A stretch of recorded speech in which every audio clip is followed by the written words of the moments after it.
देखो बच्चों, तो एक्सरसाइज जैसे अपनी 5वां टॉपिक चल रहा है तो इसमें एक्सरसाइज 5.1 है और ये दोनों एक्सरसाइज हैं थ्योरिकल हैं, मतलब थ्योरी वाली है। न्यूमेरिकल पार्ट बहुत कम है।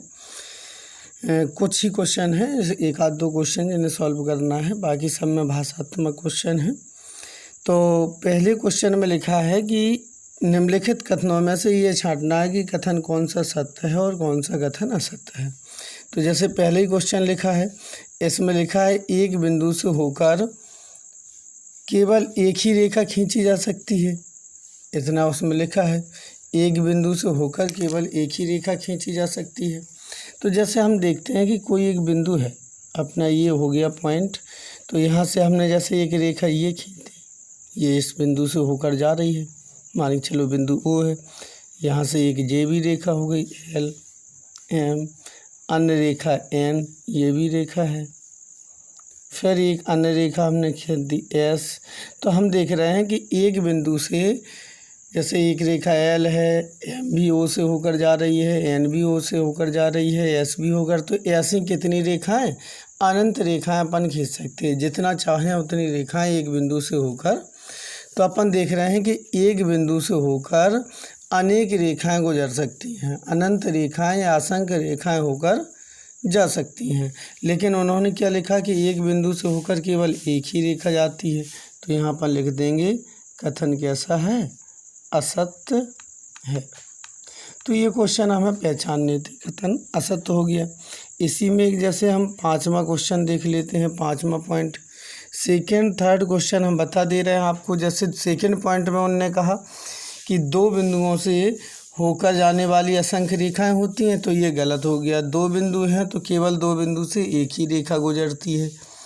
एक शांत रेखा दोनों ओर अनिश्चित रूप से बढ़ाई जा सकती है। तो हमने परिभाषा आप लोगों को लिखाई है, उसमें बताया है कि दो जो रेखा होती है वो दोनों ओर से असीमित होती है। क्या होती है? असीमित, मतलब दोनों ओर बढ़ाई जा सकती है असीमित रूप से, दोनों किनारों से चाहे इतनी बढ़ा सकते हैं अपन। इसके बाद चौथे पॉइंट में, यदि दो वृत्त बराबर हैं तो उनकी त्रिज्याएं बराबर होती हैं। हाँ, यदि कोई भी दो वृत्त दिए गए हैं वो बराबर कब होते हैं? जब उनकी संगत त्रिज्याएं भी बराबर हों। अब 5वें पॉइंट में लिखा है, यदि ए बी बराबर पी क्यू, पी क्यू बराबर में एक्स वाई है, तो ए बी बराबर एक्स वाई होगा। ये चीज़ तो हमसे पूछी गई। जैसे ये रेखाएं दी गई हैं, ए बी बराबर पी क्यू बराबर एक्स वाई, ये रेखा अपने पास दी गई हैं। तो इसमें अपन देख रहे हैं कि जैसे ए बी बराबर पी क्यू है, ये समीकरण अपना फर्स्ट हो जाएगा। इसके बाद पी क्यू बराबर लिखा है एक्स वाई, ये अपना समीकरण सेकंड हो जाएगा।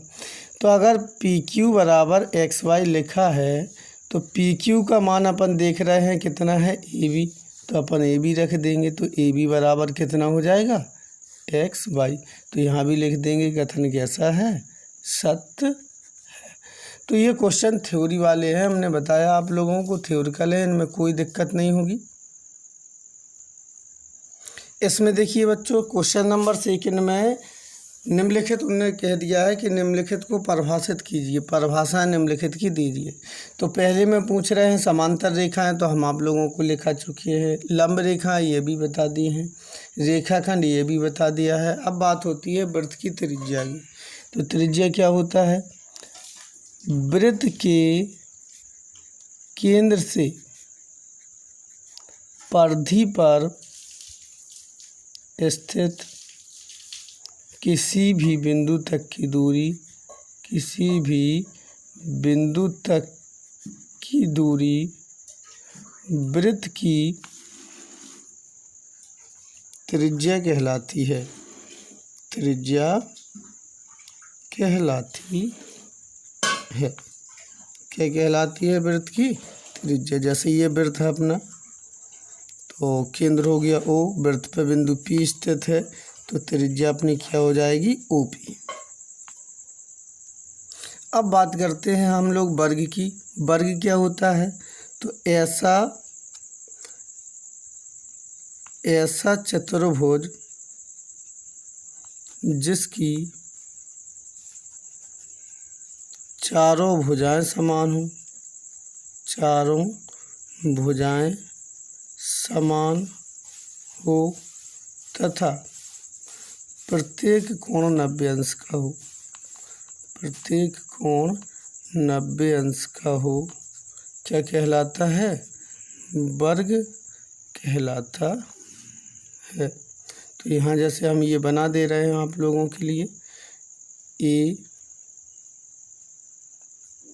बी सी डी, इसमें ए बी बराबर बी सी बराबर सी डी बराबर डी ए, ये तो अपनी भुजाएं हो जाएंगी चारों। कोण ए बराबर कोण बी बराबर कोण सी बराबर कोण डी, ये 90 अंश। तो इन दोनों शर्तों से ही अपन कह सकते हैं कि ये वर्ग है। शर्त तो और भी होती हैं कि इनके विकर्ण बराबर होते हैं, विकर्ण समद्विभाजित होते हैं, लेकिन काम इतने ही से अपना क्लियर हो जाता है।